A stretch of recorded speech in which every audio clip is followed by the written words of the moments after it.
I'm Larry Mantey. Welcome to Jersey Matters. We are in Ewing, New Jersey, and just outside the district office of Congresswoman Bonnie Watson Coleman. There was a horrible shooting that happened in her district this week. We'll talk to her about it. Also this week, it's predicted to be one of the worst tick seasons in history. We'll tell you why and what you can do about it. The only town in the world that has the word flag in its name is right here in New Jersey. It's a popular place on Flag Day. We'll take you there. And we'll talk to a young man who graduated from high school and college at the same time. He sits down with us. We'll find out what's in his future. And now we go inside the district office of Congresswoman Bonnie Watson Coleman. Trenton is in her district, and they had that deadly shooting at the Arts All Night Festival. It's something that she wanted to talk about. Thank you so much for doing this. We do this in the wake of a horrible tragedy in your district where one person was killed, 22 injured the last we heard at an arts festival. I just want to start with your thoughts. Well, let me just say, first of all, that in the communities that you're talking about, we have this situation where it's individual shootings every day or every other day or once a week someone is either hurt or killed. You know, it's the proliferation of guns. This thing that happened at Art Out All Night, this event that's been so popular, so wonderful, and such enjoyment to not only Trenton, but to the larger community around Trenton, that's really a tragedy. And while we know that we cannot anticipate every situation, or any lone wolf kind of a terrorist attack or anything of that nature, there are a couple of things that kind of resonate with me. Number one is that we're bigger and better than this, and this one incident should not shut down that wonderful event. Number two is that... Let me stop. Should it change? Do they need to increase security there?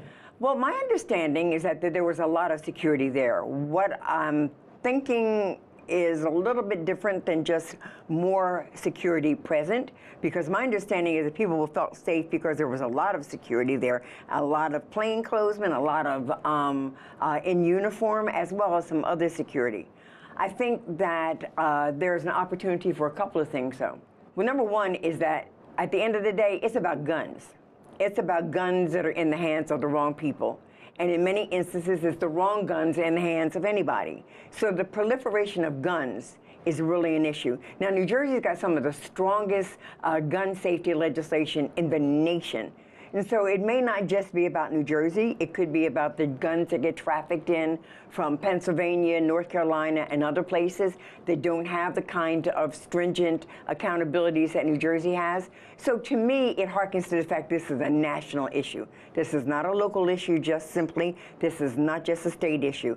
We have to make sure that on the borders of the state of New Jersey, there are the same sort of accountabilities, the same kind of responsibilities and legislative oversight that exists to ensure that there is a reduction in the availability of guns in the hands of wrong people.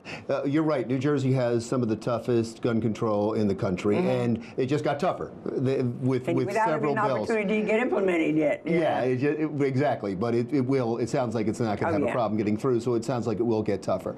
However, you have Pennsylvania next door, yes, and they have many gun shows, and there are a few background checks at those gun shows.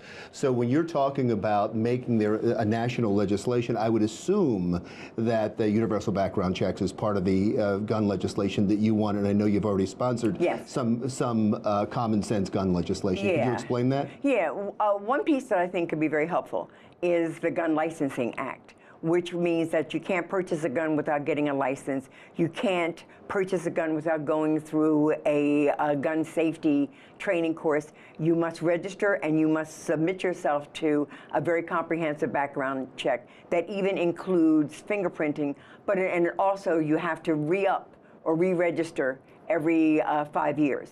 I mean, that makes sense to me. That's not telling anybody you can't have guns if you legally are entitled to them, but it creates some accountability, and it creates an opportunity for law enforcement to be able to trace guns, to be able to know who has guns, and a state could conceivably opt out of that legislation as long as the state had the standards that were reflective of what we would include in our national piece of legislation. Would that include straw purchases? Because that's a huge problem in Pennsylvania. A good portion of the guns are purchased in a legal environment that has no accountability. I think that you do everything you can to reduce the number of guns that are available to people to purchase without having any information and any accountability. We got to do whatever we can to make sure that law enforcement has the resources and the information it needs.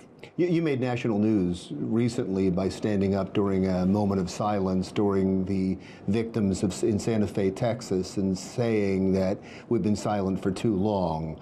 But why did you do that? I've been very frustrated by the moments of silence. I've been on my knees during the moments of silence.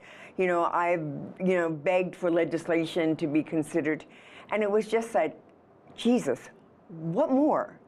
It was the 48th What's the next? one. Yeah, what does it take? What does it take for these members of Congress to act on just some common sense legislation? And it was out of my frustration and my pain that I just all of a sudden found myself standing up saying, your moment of silence hasn't saved not one single solitary life. We must do something.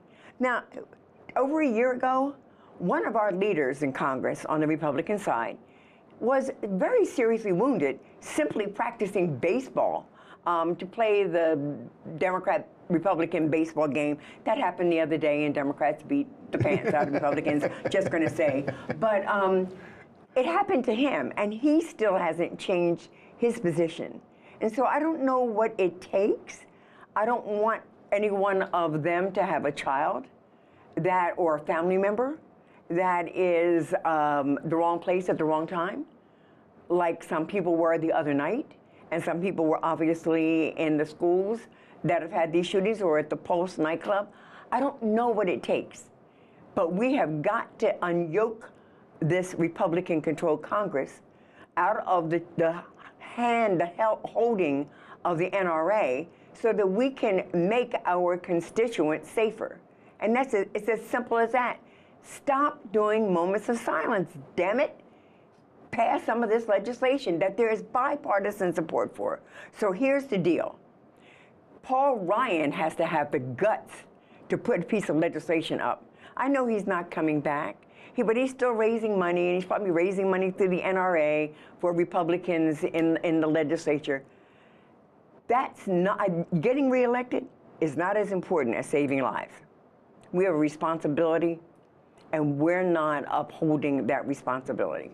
When we come back, I want to talk to you about how much of an issue that will be in the midterm elections. I want to deal with opioids and also a little bit more about the midterm elections and so many women running, which I know that makes, yep, see, I already knew it made you happy.